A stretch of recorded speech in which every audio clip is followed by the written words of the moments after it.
여러분 안녕하세요. 의사 권영만입니다. 영상을 시작하기 앞서 말씀드리고 싶습니다. 혹시 건강에 대해 궁금한 점이 있으시다면 댓글에 남겨주세요. 제가 직접 답변을 드리거나 필요하다면 별도의 영상으로 정리해 드리겠습니다. 오늘은 조금 무거운 주제로 이야기를 시작하려 합니다. 바로 가속노화, 즉 나이가 실제보다 빠르게 들어버리는 현상입니다. 제가 진료실에서 자주 만나는 환자분들 중에는 이런 경우가 있습니다. 팔과 다리는 점점 가늘어지는데 배만 불룩 나오고 조금만 걸어도 숨이 차고 피곤하다고 하십니다. 겉으로는 나이가 드셨구나 하고 생각하기 쉽지만 사실 이런 변화가 단순한 노화가 아니라 가속노화의 신호라는 것을 아셔야 합니다. 가속노화가 무서운 이유는 단순히 외모 때문이 아닙니다. 이 속도가 빨라지면 모든 질환의 위험이 급격히 증가합니다. 특히 치매는 4배, 요양이나 간병이 필요한 상황은 10배 가까이 늘어난다는 보고가 있습니다.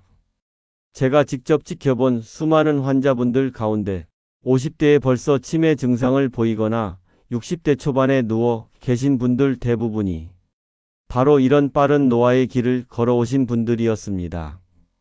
한번 생각해 보십시오. 간병이 필요한 순간이 오면 매달 500만 원에서 600만 원에 이르는 비용이 들어갑니다. 평생 모아둔 돈 20억 원도 누워 계신 10여 년 동안 모두 쓰이고도 모자랄 수 있습니다. 결국 본인뿐 아니라 가족의 삶까지 흔들리게 됩니다. 그래서 저는 늘 강조합니다. 우리가 추구해야 할 노화는 기능 저하 없는 노화입니다. 나이를 먹더라도 여전히 걸을 수 있고 스스로 씻고 먹을 수 있으며 손주들과 함께 나들이 갈 수 있는 그런 노화를 말합니다. 여러분, 영양제를 아무리 챙겨도 걷기만 열심히 해도 이 기능을 지켜주지는 못합니다. 진짜 중요한 것은 노화를 빠르게 만드는 생활 습관의 고리를 끊어내는 것입니다. 오늘 이 영상을 통해 제가 진료실에서 수없이 환자분들께 전해온 가속노화를 늦추는 구체적인 방법들을 하나하나 알려드리겠습니다. 제가 환자분들께 자주 보여드리는 그림이 있습니다. 바퀴 하나가 계속 빠르게 돌아가는 모습인데 저는 이것을 가속노화의 바퀴라고 부릅니다. 이 바퀴가 한번 빨라지기 시작하면 온몸이 동시에 망가져 버립니다. 그 시작점은 의외로 간단합니다. 바로 수면 부족과 스트레스 호르몬입니다. 잠을 제대로 못 자면 우리 몸에서는 코르티솔 같은 스트레스 호르몬이 쏟아져 나옵니다. 이 호르몬이 많아지면 전두엽 기능이 약해집니다. 전두엽은 자기조절 능력, 기억력, 감정을 다스리는 역할을 하는데 이 기능이 떨어지면 우리가 평소라면 참을 수 있는 것도 참지 못합니다. 예를 들어 전날 밤을 새우면 그 다음날 괜히 화가 잘 나거나 괜히 달콤한 음식이 더 당기는 경험 해보셨을 겁니다. 이게 바로 전두엽이 약해지고 편도체가 과도하게 흥분하면서 나타나는 현상입니다. 결국 감정적으로는 짜증이 늘고 행동적으로는 먹지 말아야 할 것을 더 찾게 되는 거죠.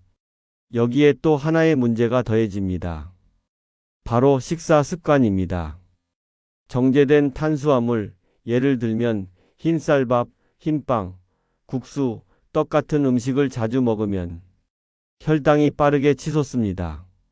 혈당이 오르면 인슐린이 과다 분비되고 남는 에너지는 지방으로 쌓입니다.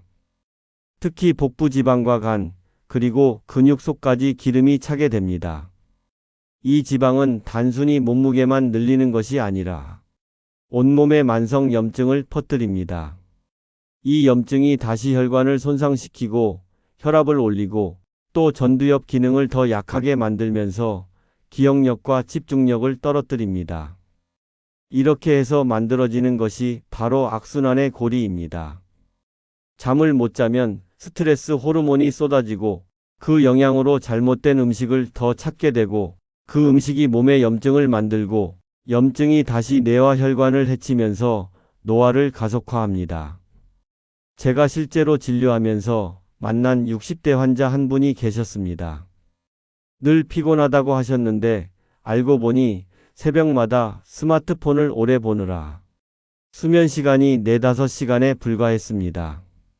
낮에는 단 음료와 빵으로 버티시니 체중은 크게 늘지 않았지만 체성분 검사를 해보니 체지방률이 35%가 넘고 혈압과 혈당도 이미 위험 수치에 들어와 있었습니다. 겉모습은 그저 마른 듯 보였지만 몸은 70대 이상으로 노화가 진행된 상태였죠. 이처럼 우리 몸의 가속노화는 단순히 나이 때문이 아닙니다. 잠, 스트레스, 음식이 서로 얽혀서 바퀴를 돌리기 시작하기 때문입니다. 그렇다면 이 바퀴를 어떻게 멈춰야 할까요? 바로 운동입니다. 하지만 단순히 걷기만으로는 부족합니다. 이 부분은 제가 다음에서 구체적으로 말씀드리겠습니다. 제가 강의할 때마다 늘 강조하는 한 가지가 있습니다. 영양제에 쓰는 돈, 차라리 운동을 배우는 데 쓰십시오. 이 말만 기억해도 앞으로 건강관리 방향이 완전히 달라집니다. 실제로 많은 분들이 건강을 위해 수십만 원, 많게는 수백만 원어치의 영양제를 드십니다. 비타민, 오메가, 칼슘, 홍삼까지 종류도 다양하지요.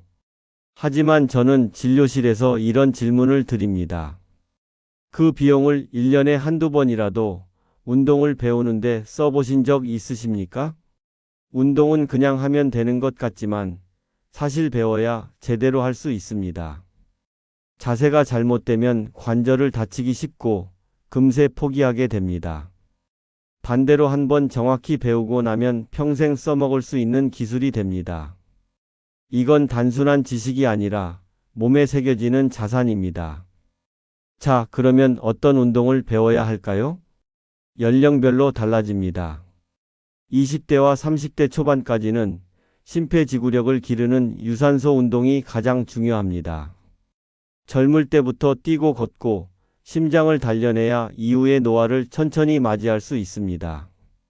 30대 중반부터는 이야기가 달라집니다.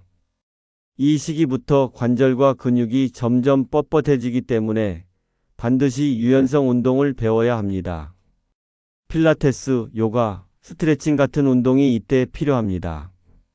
많은 분들이 이건 여자들이 하는 운동 아닌가요? 하고 묻지만 사실 남녀 모두에게 꼭 필요한 훈련입니다. 그리고 50대가 되면 진짜 본격적으로 근력 운동에 집중해야 합니다. 특히 여성분들은 퇴경 이후로 에스트로겐이 줄면서 뼈와 근육이 빠르게 약해집니다. 이 시기에 근력을 붙이지 않으면 60대 이후에는 걷기조차 힘들어질 수 있습니다. 실제로 제 환자 중 한 분은 50대 초반에 무릎 통증으로 오셨는데 체중은 정상인데도 허벅지 근육이 거의 없으셨습니다. 선생님, 저는 평생 열심히 걸었는데 왜 이렇게 약해진 걸까요? 하고 물으셨습니다. 답은 간단했습니다. 걷기는 심폐 기능을 유지하는 데 도움을 주지만 근육량을 늘리지는 못합니다. 그분도 근력 운동을 시작한 지 1년 만에 무릎 통증이 크게 줄고 계단을 오르는데 훨씬 수월해지셨습니다. 특히 제가 강조하고 싶은 건 코어 근육입니다. 복부, 엉덩이, 골반, 그리고 호흡을 담당하는 근육까지 포함하는데 이 부분이 약하면 자세가 무너지고 소화와 배변까지 나빠집니다.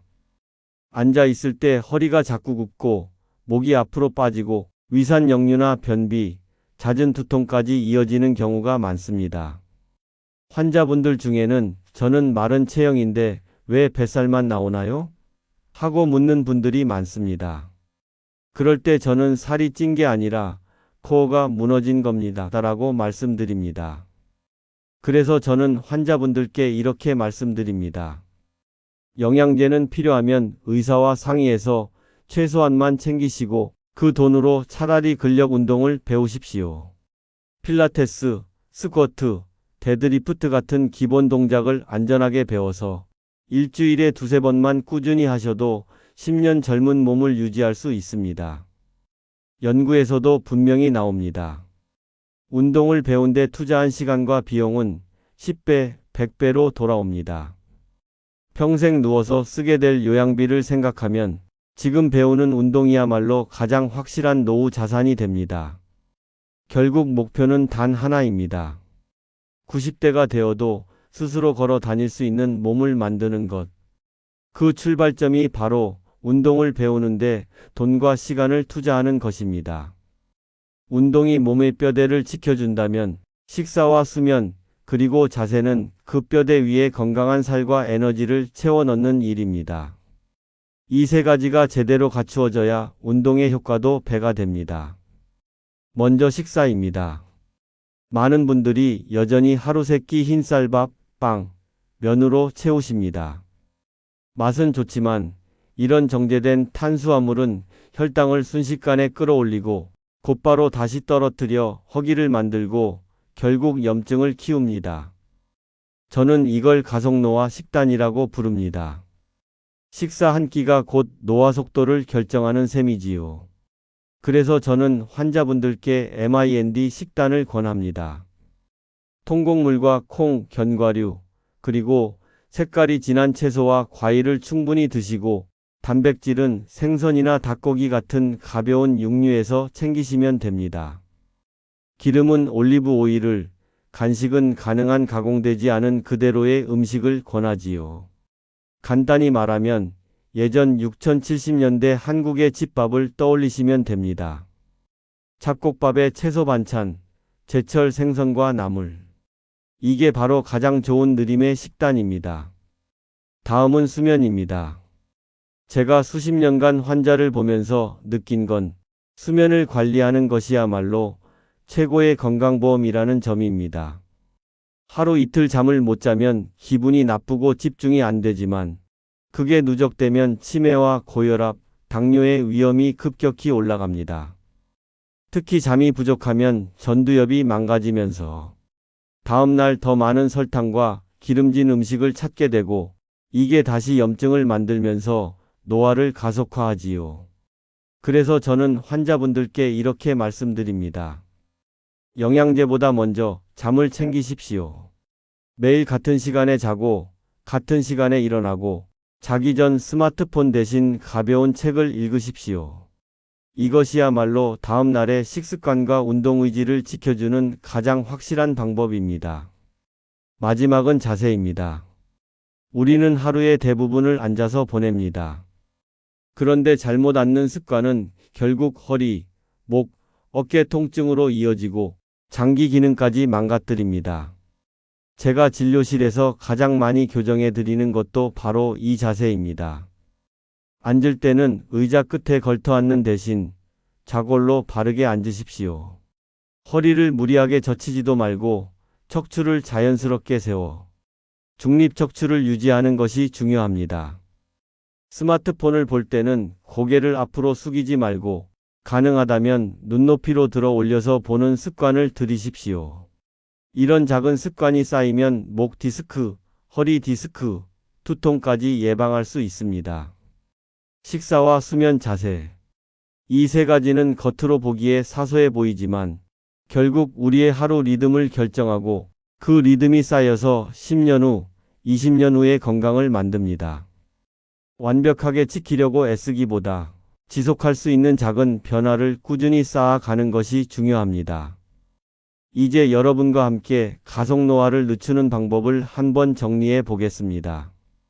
제가 수천 명의 환자분들을 진료하면서 느낀 점은 건강은 거창한 목표가 아니라 작은 습관의 복리라는 사실이었습니다. 우선 첫 번째, 수면입니다. 하루 6시간 이상 깊이 자는 것, 이게 모든 생활 습관의 기초가 됩니다. 수면이 안정되면 스트레스 호르몬이 줄고 다음날 식사 선택과 운동 의지가 달라집니다. 두 번째는 식사입니다. 정제된 탄수화물과 단 음식을 줄이고 통곡물과 콩, 채소, 생선, 견과류 위주의 식사를 하십시오. 이건 단순한 식습관이 아니라 뇌 노화를 70% 이상 늦추는 방법입니다. 세 번째는 운동입니다. 영양제에 쓰는 비용의 절반만이라도 운동을 배우는 데 쓰시길 권합니다. 필라테스나 요가로 유연성을 기르고 50대 이후에는 반드시 근력 운동을 배워야 합니다. 특히 코어를 매일 조금씩만 단련해도 허리 통증, 소화장애, 자세 불균형이 크게 개선됩니다. 여기에 자세와 피부 관리까지 더해주시면 좋습니다. 중립 척추로 앉는 습관, 햇빛 아래에서는 꼭 선크림을 바르는 습관. 이 두 가지만 지켜도 디스크와 주름, 전신 염증을 예방할 수 있습니다. 물론 완벽하게 지킬 필요는 없습니다. 가끔은 맛있는 음식을 즐기고 친구들과 술잔을 기울이며 웃는 시간도 필요합니다. 건강은 기계처럼 똑같이 반복하는 것이 아니라 전체적인 방향을 건강 쪽으로 두는 것이 핵심입니다. 제가 오늘 드린 말씀을 요약해 보겠습니다. 첫째, 잠을 챙기십시오. 둘째, 식사에서 흰쌀밥과 단 음식을 줄이십시오. 셋째, 운동을 배우는데 시간을 쓰십시오. 이 세 가지만 꾸준히 실천해도 10년 젊게 사는 길이 열립니다. 마지막으로 꼭 기억해 주십시오. 우리가 지금부터 쌓는 작은 습관은 앞으로의 의료비, 간병비를 수억 원 아끼는 힘이 됩니다. 그것은 단순히 나 자신만을 위한 것이 아니라 내 가족과 사회 전체를 위한 투자이기도 합니다. 여러분, 오늘 영상이 도움이 되셨다면 좋아요와 구독 부탁드립니다. 혹시 궁금한 점이 있으시면 댓글로 남겨주세요. 제가 직접 답변을 드리거나 필요하다면 별도의 영상으로 다시 정리해 드리겠습니다. 함께 건강한 노후, 젊은 삶을 만들어 가시길 바랍니다. 감사합니다.